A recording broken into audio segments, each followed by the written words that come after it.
Hello friends, welcome to just creative world. ഇന്നത്തെ recipe നല്ല tasty ആയിട്ടുള്ളൊരു മീൻകറിയാണ്. ഈ മീൻകറി കുറേ ദിവസം ഇരുന്നാലും കേടാവത്തില്ല.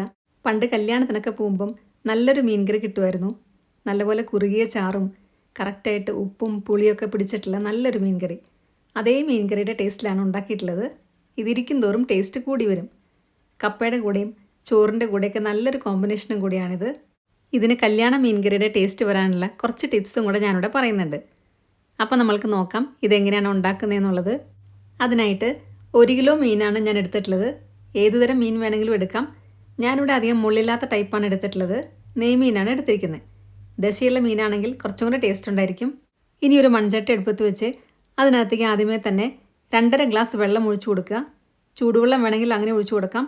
നമ്മളിത് തിളപ്പിക്കാനുള്ളതാണ്, അതുകൊണ്ടാണ് ഞാൻ പറഞ്ഞത് ചൂടുവെള്ളം വേണമെങ്കിൽ അങ്ങനെ ഒഴിച്ചു കൊടുക്കാം. അതിനുശേഷം അതിനകത്തേക്ക് 5 or 6 കുടംപുളി ഇട്ട് കൊടുക്കുക. നല്ലപോലെ പുളിയുള്ള കുടംപുളിയാണെങ്കിൽ 5 എണ്ണം മതി, അല്ലെങ്കിൽ 6 എണ്ണം ഇട്ട് കൊടുക്കാം. ഞാനിവിടെ 6 എണ്ണം ഇട്ട് കൊടുത്തിട്ടുണ്ട്. അതിനുശേഷം ഉപ്പും കൂടി ഇട്ട് കൊടുക്കുക. എന്നിട്ടിത് കുറച്ച് നേരം ഒന്ന് തിളപ്പിച്ച് വറ്റിക്കണം. എല്ലാം ഇട്ട് കൊടുത്തു കഴിഞ്ഞാൽ ഇതൊന്ന് അടച്ചു വെച്ച് തിളപ്പിക്കുക. തിളച്ച് കഴിഞ്ഞാൽ പിന്നെ ഇത് തുറന്നു വയ്ക്കാം. കാരണം ഇത് കുറച്ച് നേരം ഒന്ന് വറ്റണം. പുളിയെല്ലാം നല്ലപോലെ വെള്ളത്തിലോട്ട് ഇറങ്ങണം. നമ്മൾ ഈ വെള്ളമാണ് ഒഴിച്ചു കൊടുക്കുന്നത് മീൻ കറിക്ക്. ഇങ്ങനെ ചെയ്യുന്നത് കൊണ്ട് കറിയുടെ സ്വാദ് കൂടുകയും ചെയ്യും. നല്ല ടേസ്റ്റി ആയിട്ടുള്ളൊരു മീൻ കറി നമുക്ക് ഉണ്ടാക്കാനും പറ്റും. ഇപ്പം ഇത് കുറച്ച് നേരമായിട്ട് തിളയ്ക്കുന്നുണ്ട്. ഞാനിവിടെ ഫ്ലെയിം ഓഫ് ചെയ്യാണ്. ഇനി ഇത് സൈഡിലോട്ടൊന്ന് മാറ്റി വയ്ക്കാം. ഇനി നമ്മൾക്ക് മീൻ കറി ഉണ്ടാക്കാനായിട്ടുള്ള ചേരുവകൾ പെട്ടെന്ന് തന്നെ ശരിയാക്കാം. വളരെ കുറച്ച് ചേരുവകൾ ഇതിനകത്തേക്ക് വേണ്ടു. കുറച്ച് ദിവസം ഇരിക്കുന്ന മീൻ കറി ആയതുകൊണ്ട് തന്നെ നമ്മൾ ഇതിനകത്ത് ഉള്ളിയൊന്നും യൂസ് ചെയ്യുന്നില്ല. മീഡിയം സൈസിലുള്ള ഇഞ്ചി 2 കഷ്ണം, പിന്നെ 12 വെളുത്തുള്ളി എടുത്തിട്ടുണ്ട്. ഇത് നമ്മൾ ചതച്ച് വരുമ്പം ഏതാണ്ട് 3 ടേബിൾ സ്പൂൺ ഉണ്ടായിരിക്കും. ഇഞ്ചി 3 ടേബിൾ സ്പൂൺ ഉണ്ടായിരിക്കും, വെളുത്തുള്ളി 3 ടേബിൾ സ്പൂൺ ഉണ്ടായിരിക്കും ചതച്ച് വരുമ്പോൾ. പിന്നെ കുറച്ച് കറിവേപ്പിലയും. ഇനി ഒരു ചട്ടി അടുപ്പത്ത് വെച്ച് അതിനകത്തേക്ക് ആദ്യമേ തന്നെ വെളിച്ചെണ്ണയാണ് ഒഴിച്ചു കൊടുക്കുന്നത്. നമ്മൾ മീൻ കറി ഉണ്ടാക്കുമ്പം എപ്പോഴും വെളിച്ചെണ്ണ തന്നെ യൂസ് ചെയ്യണം, എന്നാലായിരിക്കും നല്ല ടേസ്റ്റ് ഉണ്ടായിരിക്കുക. 3 ടേബിൾ സ്പൂൺ വെളിച്ചെണ്ണ ഒഴിച്ചു കൊടുത്തിട്ടുണ്ട്. വെളിച്ചെണ്ണ നന്നായി ചൂടായതിനു ശേഷം 1 ടീസ്പൂൺ കടുകും കൂടി ഇട്ട് കൊടുക്കാം. കടുകെല്ലാം നല്ലപോലെ പൊട്ടണം. പൊട്ടിയതിന് ശേഷം വേണം ബാക്കി ചേരുവകൾ ഇട്ട് കൊടുക്കാനായിട്ട്. ഇപ്പം കടുകെല്ലാം നല്ലപോലെ പൊട്ടി വരുന്നുണ്ട്. ഈ സമയത്ത് 1/4 ടീസ്പൂൺ ഉലുവയും കൂടി ഇട്ട് കൊടുക്കുക. എല്ലാം കൂടെ കുറച്ച് നേരം കൂടെ ഒന്ന് മൂക്കണം.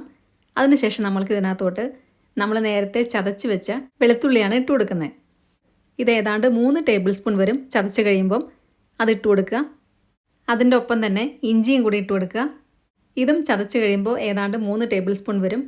എല്ലാം കൂടി ഇട്ട് കൊടുത്തിട്ട് ഒന്ന് ചെറുതായിട്ടൊന്ന് വഴറ്റുക. എന്നിട്ട് നമ്മൾക്കിനി കറിവേപ്പിലയും കൂടി ഇട്ട് കൊടുക്കണം. കറിവേപ്പില ഇട്ടതിന് ശേഷം ഇത് നല്ലപോലെ വഴറ്റിയെടുക്കുക. ഇതിലത്തെ വെള്ളമയൊക്കെ നല്ലപോലെ പോകണം. എന്നാലാണ് ഇത് കുറച്ച് ദിവസം കേടാകാതെ ഇരിക്കുക. നമ്മൾ ഇതിനകത്ത് ഉള്ളി ഇടുന്നില്ല, കാരണം ഇത് കുറച്ച് ദിവസം ഇരിക്കേണ്ട മീൻകറി ആയതുകൊണ്ട് തന്നെ ഉള്ളി നമ്മൾ യൂസ് ചെയ്യത്തില്ല.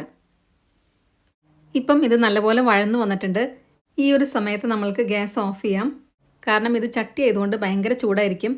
അതുകൊണ്ട് ഗ്യാസ് ഓഫ് ചെയ്തിട്ട് വേണം പൊടികളിടാനായിട്ട്. അല്ലെങ്കിൽ ഇത് ഏറ്റവും ലോ ഫ്ലെയിമിൽ വെക്കുക, അല്ലെങ്കിൽ പൊടികളെല്ലാം പെട്ടെന്ന് തന്നെ കരിഞ്ഞു പോകും. ഞാനിപ്പം ഇത് ഭയങ്കര ലോ ഫ്ലെയിമിലാണ് വെച്ചിട്ടുള്ളത്. 1/2 ടീസ്പൂൺ മഞ്ഞൾപ്പൊടി ഇട്ട് കൊടുത്തിട്ടുണ്ട്.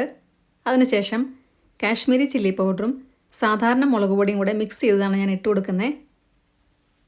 1.5 ടീസ്പൂൺ എരിവുള്ള മുളക് പൊടിയും 3.5 ടേബിൾ സ്പൂൺ കാശ്മീരി മുളകും കൂടെ മിക്സ് ചെയ്ത് വെച്ചിട്ടുണ്ട്. അതാണിപ്പം ഇട്ട് കൊടുത്തിട്ടുള്ളത്. പൊടികളുടെ പച്ചമണം ഒന്ന് മാറുന്നവരെ ഒന്ന് ഇളക്കി കൊടുക്കുക. പെട്ടെന്ന് തന്നെ ഇത് മൂത്ത് വരും, കാരണം ചട്ടി നല്ലപോലെ ചൂടായിട്ടാണ് ഇരിക്കുന്നത്. ഇപ്പം ഇത് നല്ലപോലെ മൂത്ത് വന്നിട്ടുണ്ട്. ഇനി ഇതിനകത്തോട്ട് 1/4 ടീസ്പൂൺ വറുത്ത് പൊടിച്ച ഉലുവാപ്പൊടിയാണ് ഇട്ട് കൊടുക്കുന്നത്. അതിൻ്റെ കൂടെ തന്നെ ഒരു നുള്ള് കായപ്പൊടിയും കൂടി ഇട്ട് കൊടുക്കുന്നുണ്ട്. ഇത് ഇട്ട് കൊടുക്കുന്നത് കൊണ്ട് മീൻകറിയുടെ ടേസ്റ്റ് ഒന്നും കൂടെ കൂടും. ഒന്നും കൂടി ഒന്ന് ഇളക്കി കൊടുക്കുക. പെട്ടെന്ന് തന്നെ ഇത് മൂത്ത് വരും. അതുകൊണ്ട് ലോ ഫ്ലെയിമിലാണെങ്കിൽ ഈ സമയത്ത് ഫ്ലെയിം ഓഫ് ചെയ്യാം. അതിനുശേഷം നമ്മൾ നേരത്തെ തിളപ്പിച്ച് മാറ്റിവെച്ച കുടംപുളിയുടെ വെള്ളമാണ് ഒഴിച്ചു കൊടുക്കുന്നത്. ആദ്യമേ തന്നെ എല്ലാം കൂടെ ഒഴിച്ചു കൊടുക്കണ്ട, കാരണം ഇതൊന്ന് തിളച്ച് വന്നതിന് ശേഷം ഉപ്പും പുളിയൊക്കെ നോക്കിക്കഴിഞ്ഞിട്ട് നമ്മൾക്ക് ബാക്കി ഒഴിച്ചു കൊടുത്താൽ മതി. നമ്മൾ വഴറ്റിയ പൊടികളും കുടംപുളി വെള്ളവും എല്ലാം കൂടെ നന്നായിട്ടൊന്ന് ഇളക്കി യോജിപ്പിക്കുക. അതിനുശേഷം ഇതൊന്ന് ടേസ്റ്റ് ചെയ്ത് നോക്കാം. വെള്ളം ഒരുപാട് ഒഴിച്ചു കൊടുക്കണ്ട.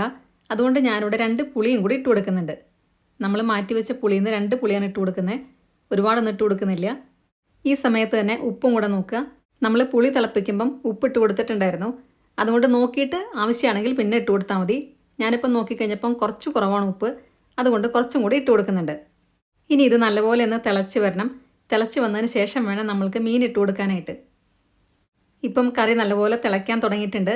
ഈ സമയത്ത് നമ്മൾക്ക് കഴുകി വൃത്തിയാക്കിയ മീനും കൂടി ഇട്ട് കൊടുക്കാം. മീനെല്ലാം ഇട്ട് കൊടുത്തതിന് ശേഷം തിളയ്ക്കാൻ തുടങ്ങുമ്പോൾ പിന്നെ നമ്മളിത് സ്പൂൺ വെച്ച് ഇളക്കരുത്. മീൻ ഇട്ട് കൊടുക്കുമ്പം സ്പൂൺ വെച്ച് ഇളക്കിയാൽ കുഴപ്പമില്ല.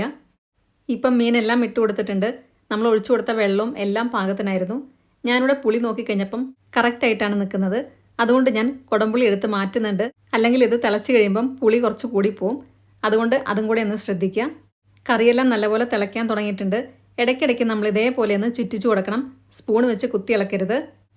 ഇപ്പം മീനെല്ലാം നല്ലപോലെ വെന്ത് വന്നിട്ടുണ്ട്. ഞാനിവിടെ ഫ്ലെയിം ഓഫ് ചെയ്യാണ്. അതിനുശേഷം ഇതിനകത്തേക്ക് 2 തണ്ട് കറിവേപ്പില കൂടി ഇട്ട് കൊടുക്കുക. 1 ടേബിൾ സ്പൂൺ പച്ച വെളിച്ചെണ്ണയും കൂടി ഒഴിച്ചു കൊടുക്കുക. എന്നിട്ട് നമ്മൾക്ക് കറി ഒന്ന് അടച്ചു വയ്ക്കാം. ഇപ്പം ഞാൻ ഗ്യാസ് ഓഫ് ചെയ്തിട്ടുണ്ട്. ചട്ടിയുടെ ചൂട് കാരണമാണ് കറി ഇപ്പോഴും തിളച്ചുകൊണ്ടിരിക്കുന്നത്. ഇനി നമ്മൾക്കിതൊന്ന് അടച്ചു വയ്ക്കാം. ഈ മീൻ കറി ഇരിക്കുന്തോറും ടേസ്റ്റ് കൂടി വരും. നമ്മൾ ഡെയിലി ഒന്ന് തിളപ്പിച്ച് കൊടുത്താൽ മാത്രം മതി. പെട്ടെന്ന് കേടാവത്തില്ല. തലേ ദിവസം ഉണ്ടാക്കി വെച്ചാൽ അടുത്ത ദിവസത്തേക്കായിരിക്കും ഇത് ടേസ്റ്റ് കൂടുക. ചാറെല്ലാം നല്ലപോലെ കുറുകിയിട്ടുള്ള നല്ലൊരു മീൻ കറിയാണിത്. അപ്പം എല്ലാവർക്കും ഇന്നത്തെ വീഡിയോ ഇഷ്ടമായി എന്ന് വിചാരിക്കുന്നു. വീഡിയോ ഇഷ്ടമായിട്ടുണ്ടെങ്കിൽ നിങ്ങളുടെ ഫ്രണ്ട്സിനും റിലേറ്റീവ്സിനൊക്കെ ഷെയർ ചെയ്യാൻ മറക്കരുത്. സബ്സ്ക്രൈബ് കൂടെ ചെയ്യുക. അതിൻ്റെ സൈഡിലുള്ള ബെല്ലൈക്കണിലെ ഓൾ എന്നുള്ള ഓപ്ഷനും കൂടെ കൊടുക്കുക. അപ്പം നെക്സ്റ്റ് ടൈം ഞാൻ വീഡിയോ ഇടുമ്പോൾ പെട്ടെന്ന് തന്നെ നിങ്ങൾക്ക് നോട്ടിഫിക്കേഷൻ വരുന്നതായിരിക്കും. നല്ലൊരു വീഡിയോ ആയിട്ട് വീണ്ടും കാണാം. താങ്ക്